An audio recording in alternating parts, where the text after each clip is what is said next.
My name's Anne, and I'm the owner of Book Carnival in Orange, California. And this is a very different event for us because we're not looking for a criminal. We're not looking for uh, victims in this reading that we're going to have today, but about some of the most outstanding women I've ever heard of. And we start by meeting the author who put all this together. And I'm going to read her title to make sure I get it correct. This is Retired U.S. Army Major General Mary K. Eder, who is the author of The Girls Who Stepped Out of Line. And welcome, Mary.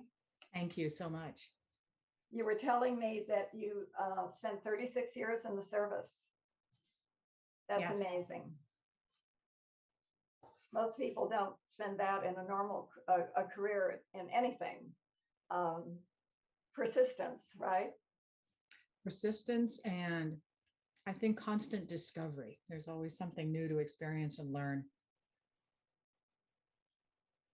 We were talking a little bit about your motivations for going in and the fact that you're the only one in your family who had an extended military career. Do you want to elaborate on that a little bit? Sure. My older brother was in Vietnam. He was drafted. I was 12 when he went into the Army, and he stayed for a year or two, but I was a competitive little kid, and if he could do it, I could do it. So I still thought about it by the time I got to college, and I had several friends who went into the Army after college, and they were having a great time traveling, getting new experiences. And I thought, okay, I can do this for a couple of years, and then I'll get some experience, and then I'll go on to do other things. It didn't quite work that way. And do you feel, just a quick opinion, do you feel the Army or the service was very different at that time than it is today for women particularly? Yes, when I came into the Army, the Women's Army Corps still existed. This had been formed during World War II, and it was disestablished in 1978. So I came in right at the end of it. So women weren't fully integrated into the service when I first came into the Army. This was the all-volunteer Army. The draft had ended. Vietnam was just over. It was not a good time culturally to be in the Army as far as how women were treated, as far as how the service operated. There were drug problems. There were leadership problems. It was a difficult time. But you persevered anyway and decided it was worth it. I persevered for the time I had set for myself. The first 3 years, I actually stayed for 5. And then I decided I needed to leave and try other things. I ended up doing public affairs journalism for the Army as a civilian and stayed in the reserves. I like the reserves. I like the people I met from all over the country. We're all different backgrounds, all different motivations. And it was always fascinating to me to learn about their lives and what brought them to this place. So I have friends all over now, which is really a blessing, I think. And so I stayed in the reserves up until after 9/11 when I was recalled. So I had 5 active, 20 some in the reserves, and then the last 12 years or so active again. That was a difficult time to be called back after 9/11. It was. I was living in Germany then. I'd lived there for 5 years. This was my second time living there. And I was doing public relations for a international education institution there that taught democracy to former officials from the Soviet republics. Oh. I taught the role of a free press in a democracy. And that's where I got a lot of information for the spy books I'm writing next. 5 books. Spy books. Wonderful. So there will be some intrigue and criminals sooner or later. And we'll have you back for those. But in the meantime, I have almost finished your book. I didn't quite. I found every story that you had in there fascinating. And I'll let you pick out certain ones that you found that maybe struck you as, what word do I want? More exciting, more unusual, and I'll let you go for a while, and then I have more questions for you. We all Okay. will. Well, certainly how I began to find these stories, and this is kind of odd, but I started saving obituaries. I know how that sounds. They say there's a point in your life where you want to read obituaries, and but I found some of these stories that way. And I had been asked in 2017 to speak at a leadership conference, and I had the story I had just found about Hilda Eisen, who escaped from the Holocaust. And I say escaped because she was actually captured by the Nazis, not once, not twice, but 3 times, and escaped each time. Became a resistance fighter living in the forest for 4 years in Poland. And after the war, found and married a new husband. And then again, they escaped from Germany to California near Orange. So if you have heard of Norco Ranch, they built a business from nothing. They came to this country with no money, didn't speak English. He worked in a hot dog factory while they're trying to learn how to speak English and read the newspaper. And they had a new baby. It's Christmas morning, and they discover presents on their front steps. She opens the door to get the newspaper, and there are all these gifts. And Hilda was just overwhelmed. 5 years of not just being persecuted, but hunted, having no sense of community, no sense of home. Her entire family has been murdered. So has his. And they come to this country, and what they find is a sense of belonging. And from that, they saved their pennies. They bought chickens and began to sell eggs from the back of his bicycle until they built the largest egg producing company west of the Mississippi. Right there. So by the time they sold that business in 2002, they had, I think they were producing 186,000 eggs a month, supplying some of the biggest stores there were. But even though the stories in this book are all wildly different, it's about the life lessons, not about the job you have. So it's learning that sense of belonging, risk and reward. Should I take this risk? Should I step out of line? Should I try something different? Can I make a difference? Can I help others? And seeing what that brought. There's also a huge sense of networking. And many of the people in this book knew of each other or were in the same place at a different time.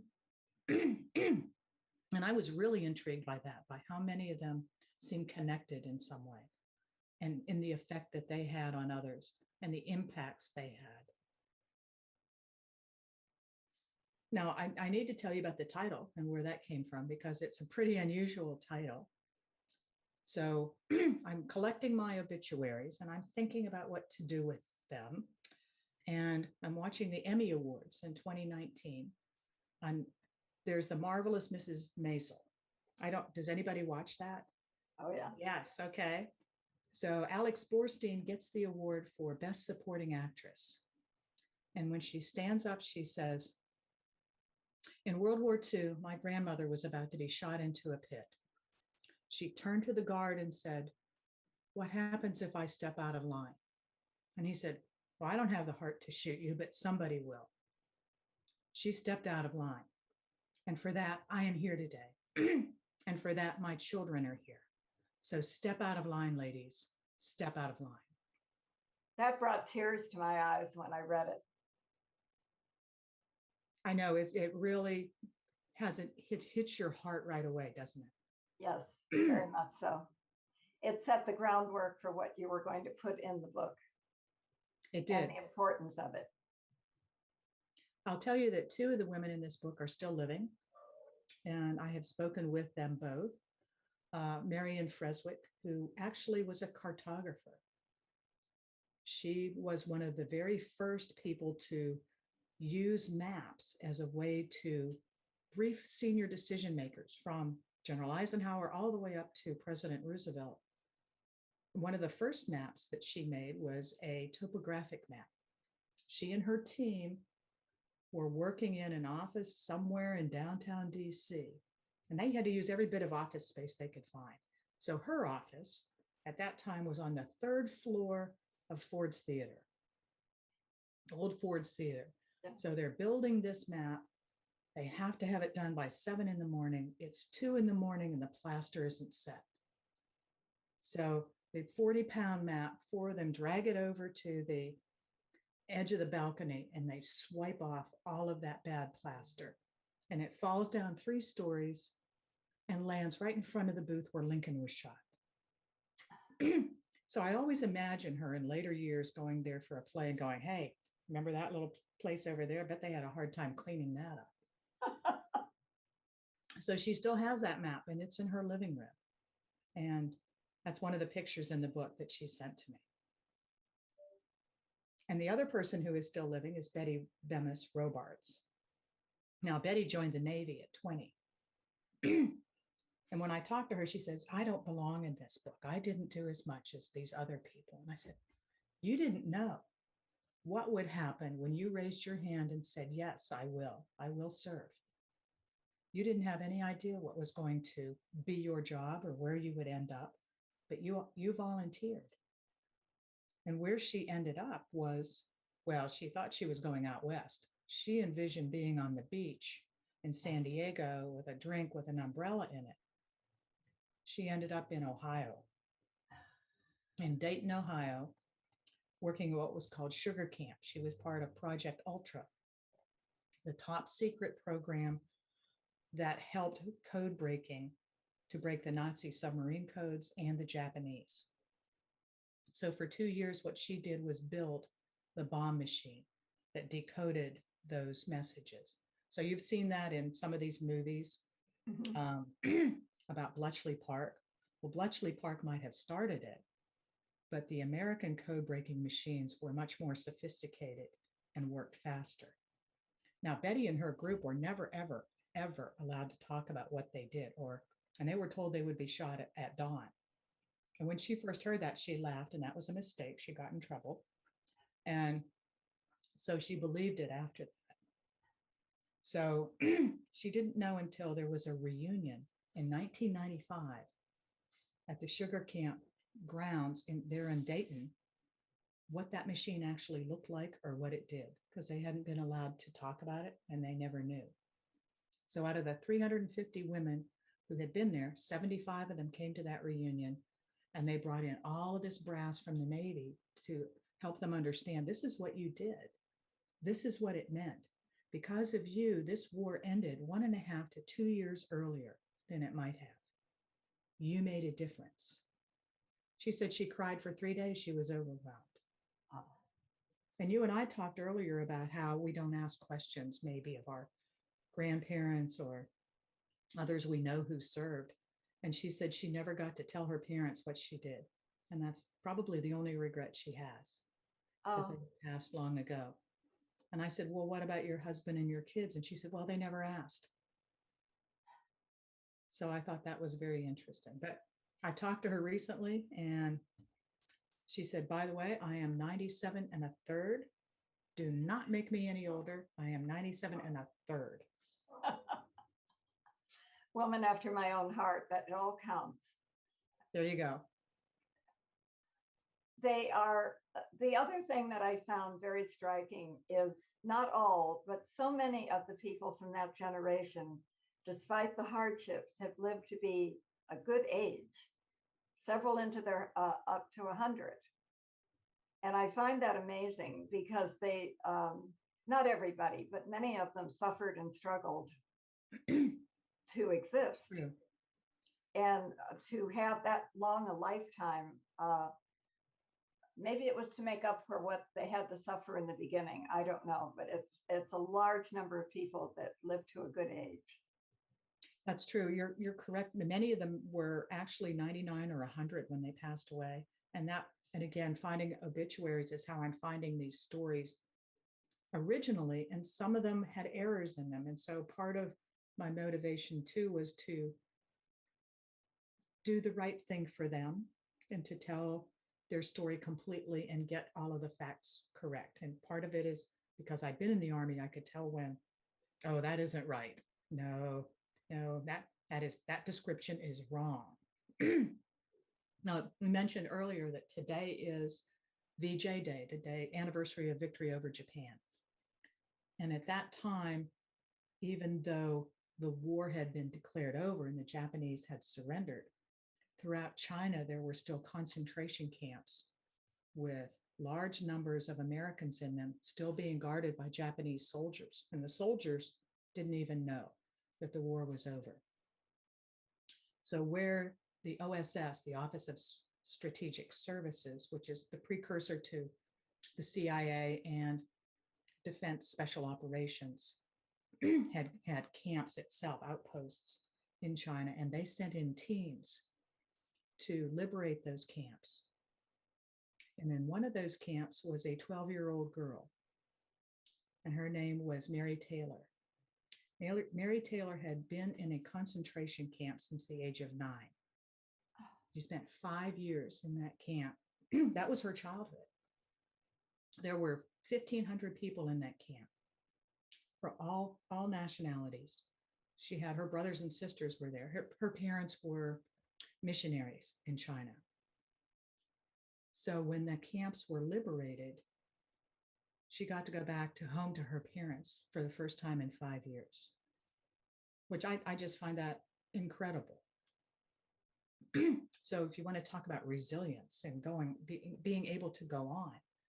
So this child grows up, lives in New Jersey, teaches high school, runs for the school board, and eventually ends up being the director of a juvenile detention center, and then running for state government, where she helps craft new policies on how juveniles are treated in law enforcement. Who better to understand what a child could feel behind bars than someone who spent their childhood that way? I was just amazed at that. Amazed that there wasn't permanent emotional damage that would preclude her from being able to do something so productive. That's true. And I'm sure that many of the people in this book, as you can tell, did have some type of what we call PTSD. Several of them didn't talk about their experiences for 20, 30 years. Some just couldn't, until they realized that others could benefit from hearing their story and understanding what they had gone through. I talked to Mary Taylor Previty's daughter about a week ago. And that's when I was thinking about the VJ Day, because what she said to me is, we call it VJ Day, but to me it's Liberation Day. And if my mother hadn't been saved in that camp, I wouldn't be here now, which echoes back to the title. And I was really quite blown away when she said that in that way. When we were chatting before, you also covered the fact of working on this during a pandemic and how much trouble you were having finding the things that you needed. I did have a difficult time doing research. Nobody from the Holocaust Museum responded to me for 2 to 3 months. I was trying, and I don't recommend this to anyone, to do research and write at the same time. I think it's a much better thing to do all of the research, line it all up, and then write your stories. But I didn't have that opportunity because I needed to finish the manuscript and turn it in while I'm still trying to do all of the research and find the photographs I want to accompany these stories, which was an adventure in itself, an adventure in frustration and an adventure in, I mean, there's great satisfaction in the hunt when you finally find the thing you have been looking for in the oddest of places. So I had a great time finding photographs, but I wasn't getting responses from museums, from libraries, or some would answer me right away. Oh, good, somebody's written to me. Oh, I'm so happy. What can I do to help you? Oh, you want this picture of Ida and Louise Cook while they were helping to have Jewish people escape from Germany and come to Great Britain? Yes, I would like that photograph. Well, I'm sorry, we can't go in and get it. Oh. So then I go look somewhere else. But in the end, I think found I found a lot more photographs than that which I could use, and some of them were rather large. There's a picture of Virginia Hall that's actually a painting that hangs in the CIA, and I tracked down the artist who said, "I'm going to send you a high resolution copy of this." And I said, "Oh, that's wonderful." And then it crashed my computer. Well, he meant well. He meant well. Um, the computer has not been happy with me since then, but I finally moved everything off the hard drive and put it in other places.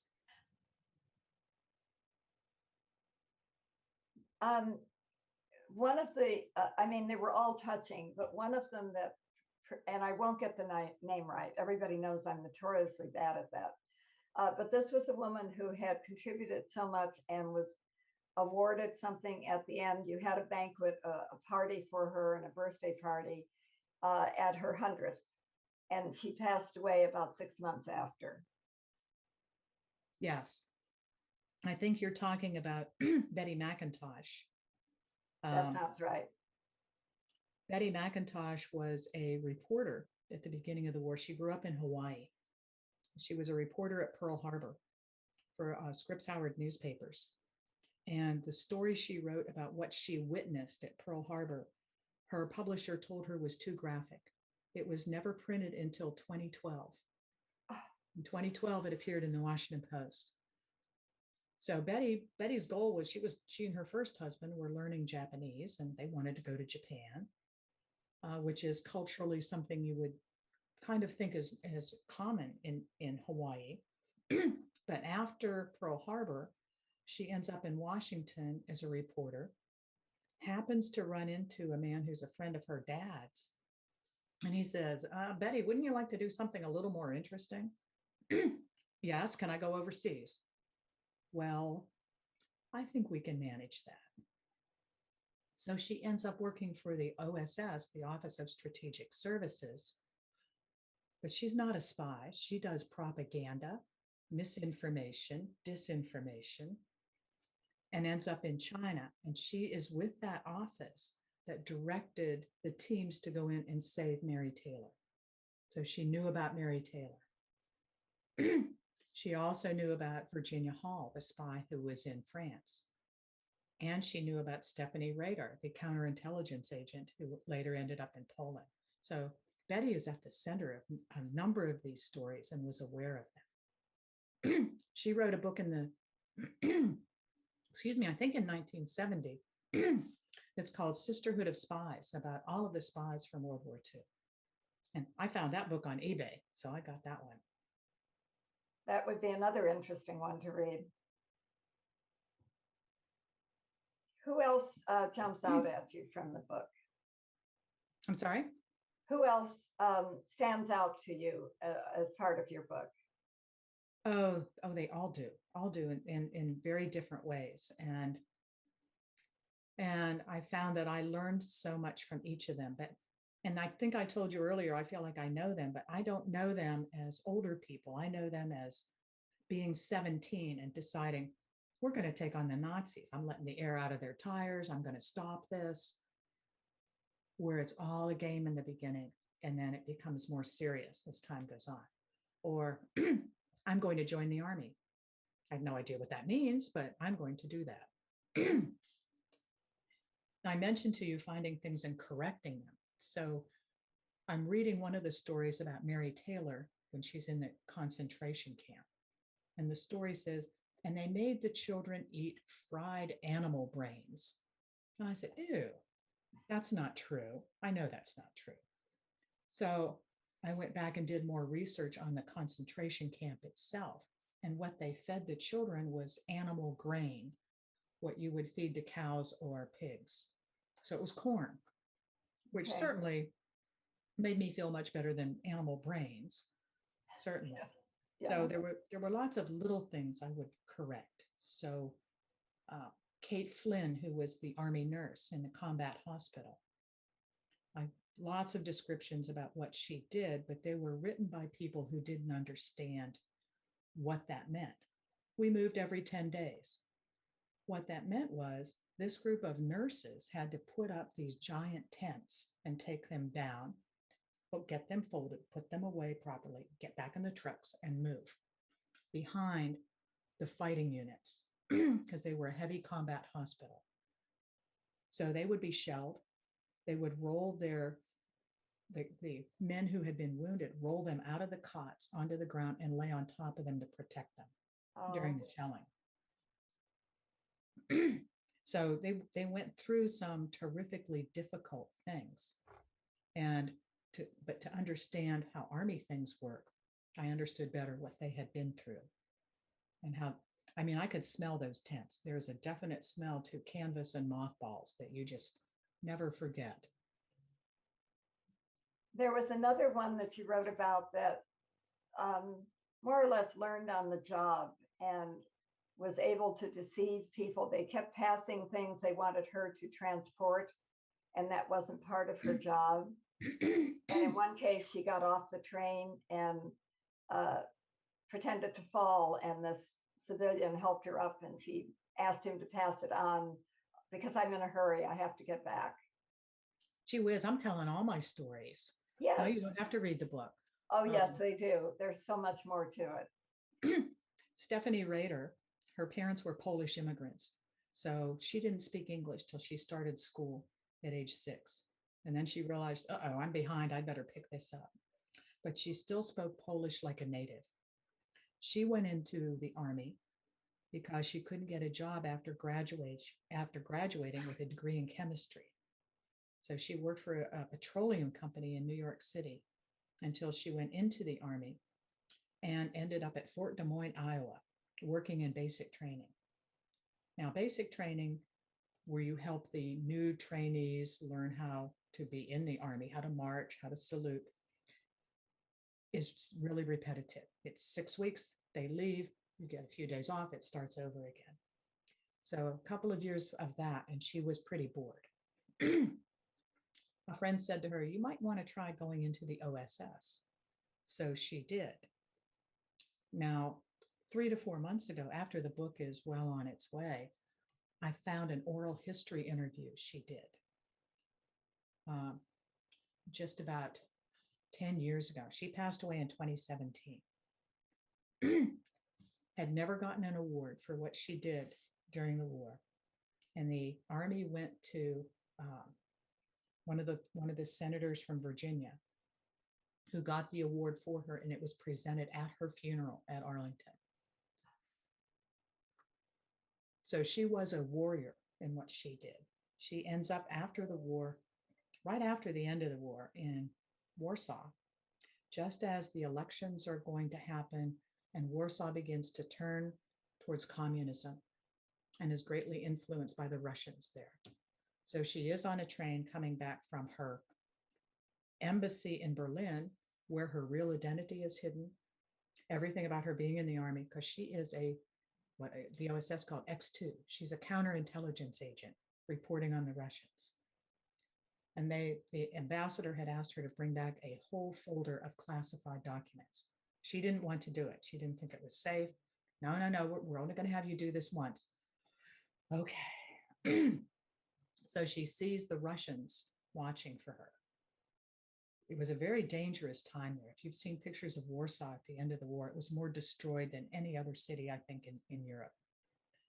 One of the only buildings left in the downtown was a hotel where all of these countries had their embassies in different suites. You didn't stop on the street if somebody asked you what time it was, because if you picked up your wrist, they would steal your watch. So you had to be very careful. So she sees the Russian soldiers. She pretends to trip and fall. This nice man helps her up. And she says, oh, I'm so late. I have to, oh, can you take this for me? So she gives him all the classified documents with her address. He walks away. The soldiers stop her, but she has nothing,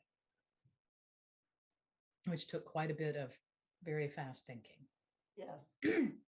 Now, when I listened to that, I didn't know what she did once she was in the OSS before the end of the war.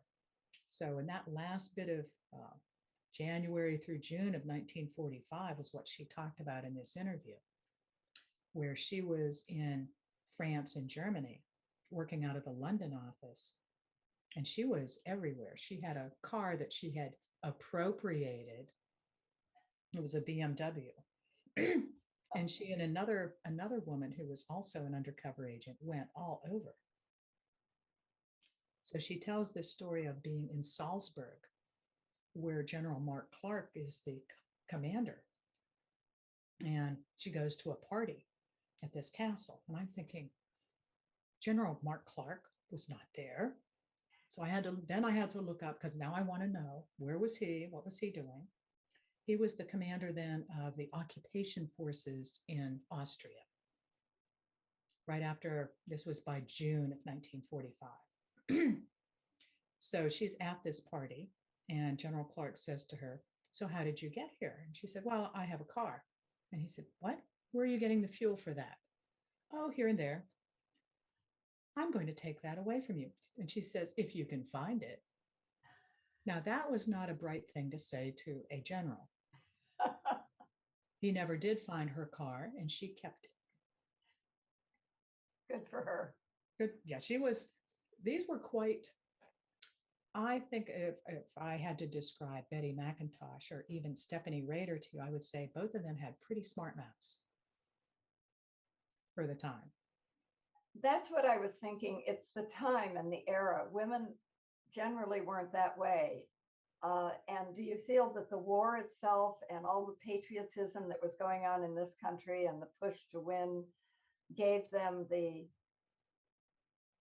feeling of excitement that caused them to join and get involved and maybe being very patriotic?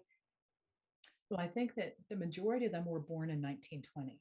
So they grew up in an era where women had the vote.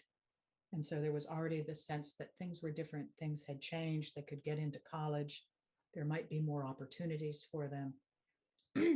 And Betty McIntosh said after the war that those were the most exciting years of her life. And now what? So when Betty McIntosh comes back from China, she gets a job with Glamour magazine, which she thought was the most boring thing she could imagine.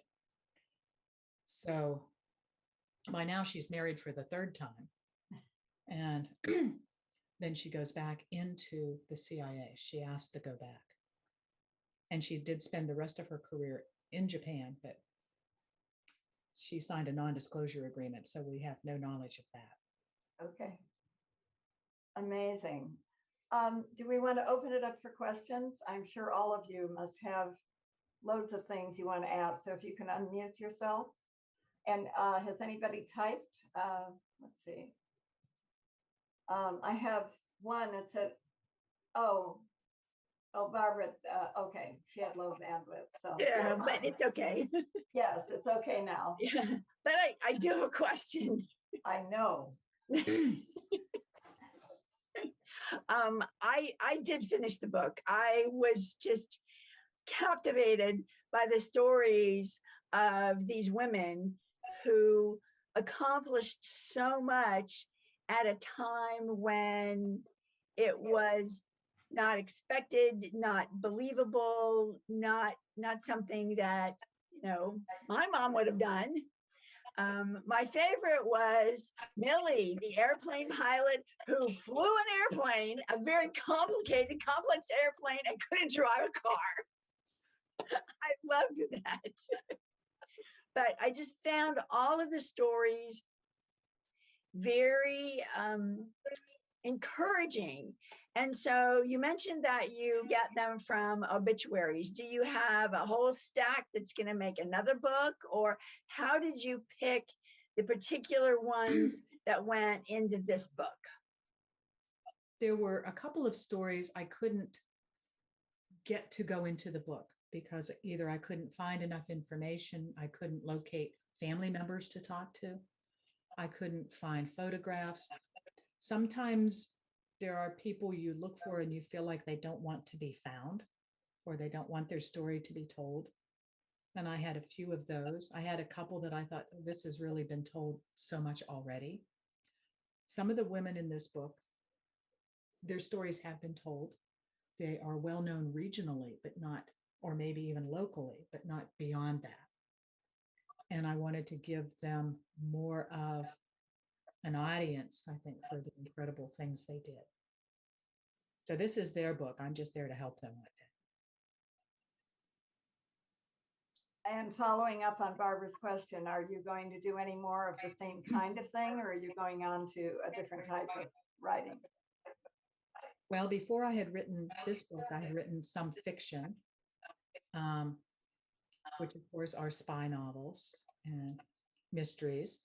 And I will probably go back to those. There is another one I would like to do in this vein that's like a young adult book of women sports stars, because as we watched through this pandemic in the last year, certain things happened over the past year that hadn't happened since World War II.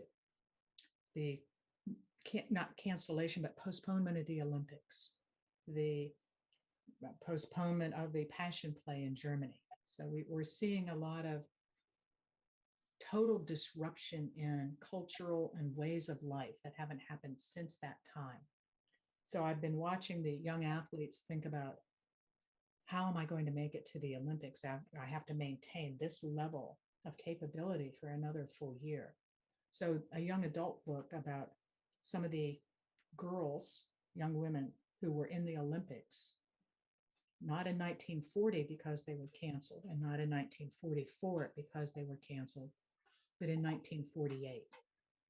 So some of it is the stories about them thinking they would have been able to compete when they were 14, 15, 18, and then finding they're much older than contemporaries when they get there, and how that has changed them, what they did during the war years. Like Gretchen Fraser, the skier, who ended up during the war teaching wounded soldiers how to ski, and then how she became someone who was a mentor to others after she won the gold medal in 1948. So I want to do that as a young adult book. That would be wonderful and very inspiring to young women. Someone else? I have a question about the research. Is it like public information? So you looked at archives, or you went to libraries, or talked to family, and that led you to something else? Yes, to all of it. I was not able to get to the National Archives, but some of it is knowing where to look, I think, for some of these military records. So I found Stephanie Rader's military records through the Women's Memorial, the Army Women, it was actually all services, the Women in Military Service Memorial in Washington. For all of the women who are registered there who served, they provide their own background. So I found quite a bit of information from them. A lot of the files were classified until 2008, and that's why some of these stories had not been told. We hadn't heard much about the all African American, all woman postal unit that was the only unit deployed overseas in the war.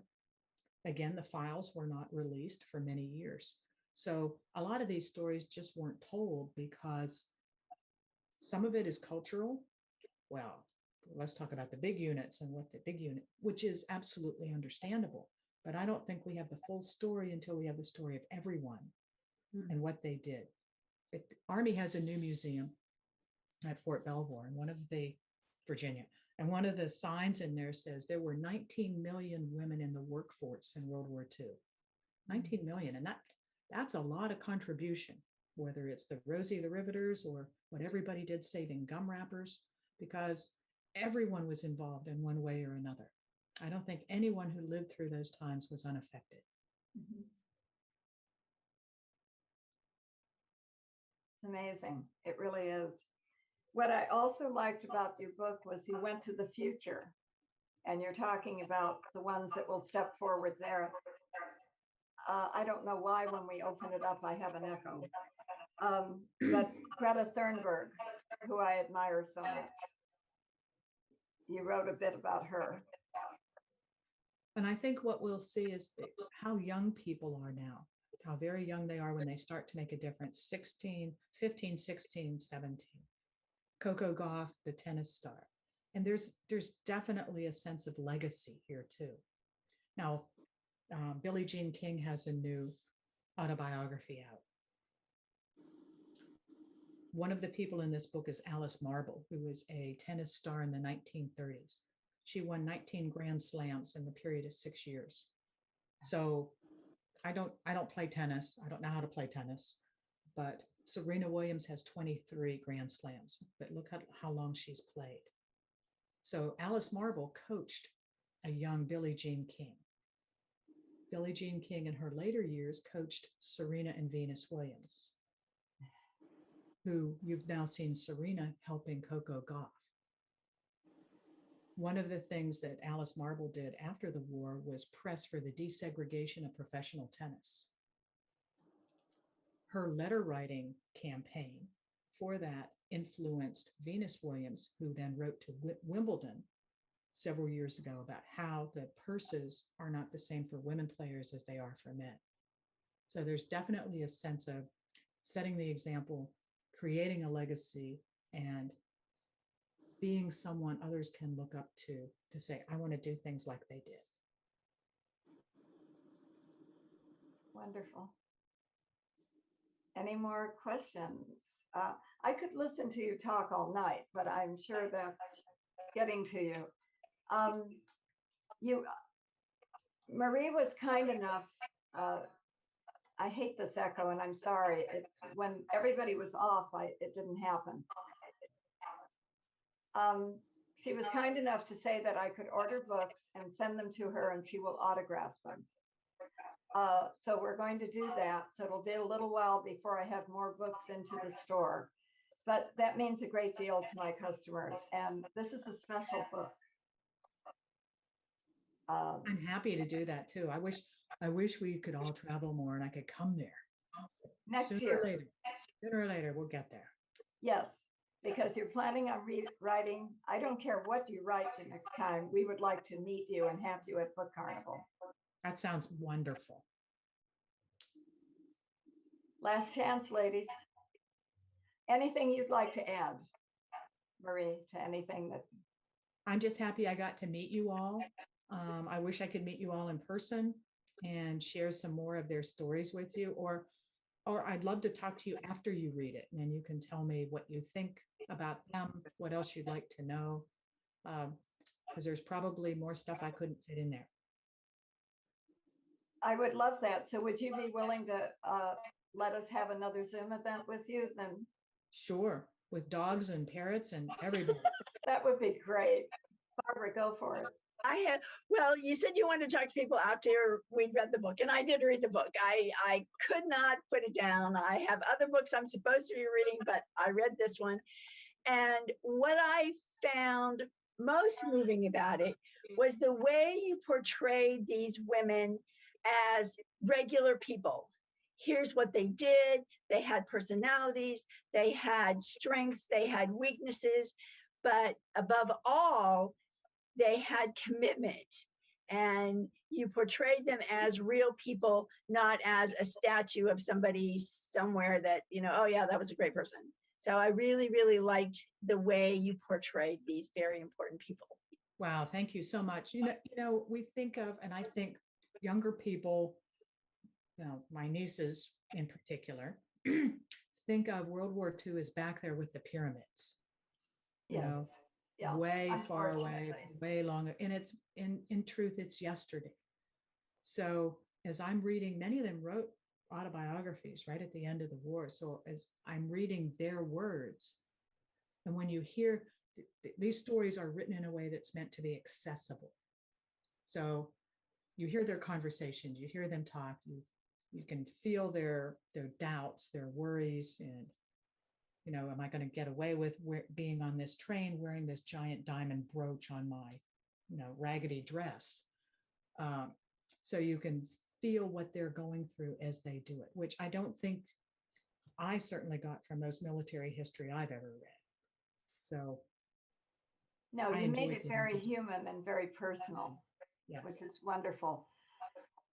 Just a quick question, and many of them went on to do more adventurous things because they weren't satisfied. But did the majority of them wind up going back to being marrying and being a housewife and raising a family, or do you have any feeling for that? Some did. Now, Stephanie Rader married a man who went on to be a general in the Air Force, transitioned from the Army Air Corps to the Air Force. So she became a commander's wife. Now, that is a job in itself. And she said that many times, and I have seen what that means. And yes, she probably had no time to herself doing all of the things, because when someone is in charge, it is a team to make the whole process work, especially with constantly moving and all of the other things that go into that. So I know that she was fully employed, despite by that point having finished her master's degree in chemistry. So there were others who, yes, they married, they raised families. Some had marriages, relationships that didn't last. Others had tragedies. We all have tragedies in our lives, and it's how you go on from them. And some did become housewives. Others continued on, but for many of them, it was a continuation of making contributions in one way or another to not only to society, but to the country. And I think they all had a commitment for that. It's just a remarkable book. I'm going to hold it up for any of you that have not seen this. I can figure it out. The foreword got me right away. The quote that you had given, it set the tone. Thank you so much for this. It's just been wonderful. Thank you so much for having me. And I hope to get to come back and see you all live and in person. Definitely. You're on my radar, and I have your email now. So Yes, you do. yes, you haven't heard the last of me. Thank you so much, Marie. Thank you. Bye-bye. Thank Good you. night.